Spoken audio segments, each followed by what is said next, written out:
Hello, freaks! It's Rock Candy back with a new discussion topic, and I apologize if this video is going to seem a little bit rushed, but I really wanted to get this topic out there as soon as possible. So, as you can tell from my little troll design here, we are going to be talking about the Trolls sequel.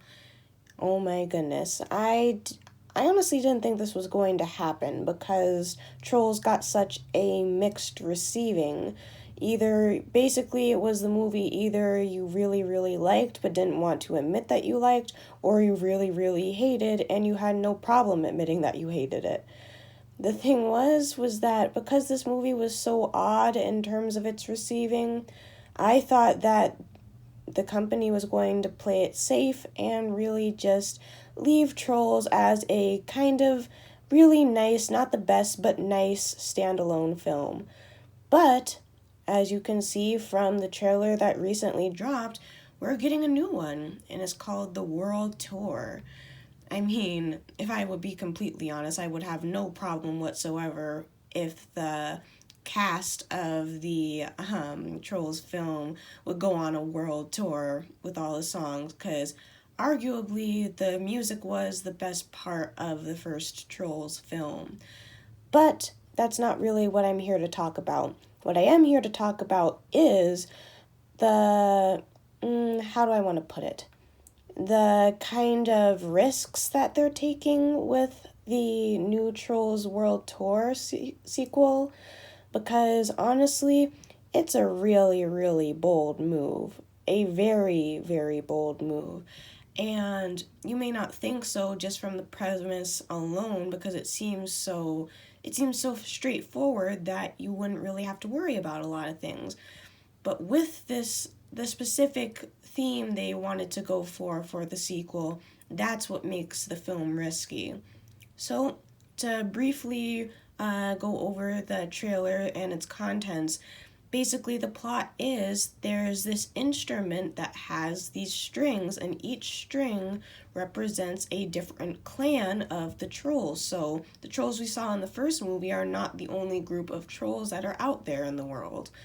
Basically, it's each string and each troll group is a different genre of music.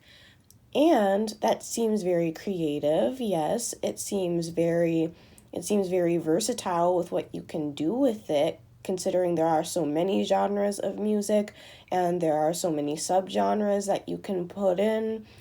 It's really something you can have a lot of fun with. But here's where the risk comes in. Basically, if you have a whole movie that centers around music, you also have to deal with all the stereotypes that come with the music industry. Everyone knows that basically a lot of people didn't like the first music or the first movie because of the fact it had too much pop music. And you know the deal. Everyone hates pop music, and that's how it's always going to be. Even if you secretly like pop music, you'll probably say to your friends and on social media how much pop music sucks. But regardless of that, the biggest problem with this is you will risk alienating a lot of different audiences if you play to the stereotypes too much. If we play to the stereotype in the movie that all pop music lovers are shallow people that don't really care about depth, don't have real emotions, things like that, those kind of things are going to be really annoying for pop fans to hear. Plus, the same goes for all other genres. If we think that people who listen to rock music are just loud screamers that don't really care about musicality and only care about how loud something can be, that's going to reflect badly on them, and they're not going to like the movie because of that. If you don't like country music, or if you think that country music listeners they only want to talk about tractors, and they only want to talk about getting drunk at a bar and taking a girl home. The thing is that I think you guys see where I'm going with this, and honestly, it's a huge risk, because if you tick off even one of these groups, then you're going to get a bad rep for your whole entire film.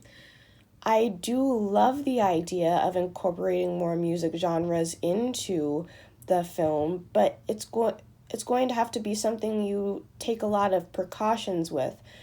They're putting a lot on their plate here, and I'm not sure if the filmmakers knew the repercussions of what they were doing while they were making the film, because they could just think, oh, people can take a joke, so we can use all these stereotypes if we want to. But it's 2019. I think it's very clear that people can't take jokes. I don't really know what they were thinking in terms of that, but I mean, heck, if it turns out good, then good on them. They were being precautious. They were being cautious. They were being aware of the topic that they were dealing with. But if not, then the Trolls sequel could end up being one of the worst movies of this year. And I really don't want to see that happen, because let's be honest. Is it going to be as good as the first Trolls film? Probably not. Though if you enjoyed the first Trolls film, you're probably going to enjoy this one somewhat. But the thing is that just because it's not better than the first doesn't mean it has to be totally drop dead bad. And the thing is that I'm just hoping, I'm going to try and be like Poppy and trying to stay optimistic about things, but I can't help but be a bit worried with this. And just a little side note, it seems that there might be some continuity errors as well, simply because of the fact that there was nothing really. We saw some returning characters, but not all of them. The DJ Troll, I don't think, was there. The one that Justin Timberlake voices, Branch, he does not have his true colors anymore, which I kind of was looking forward to them keeping, actually. Don't get me wrong, both of his designs are wonderful, but I really hope that they try to cover those up at least a little bit, or at least give a reason for some of these changes.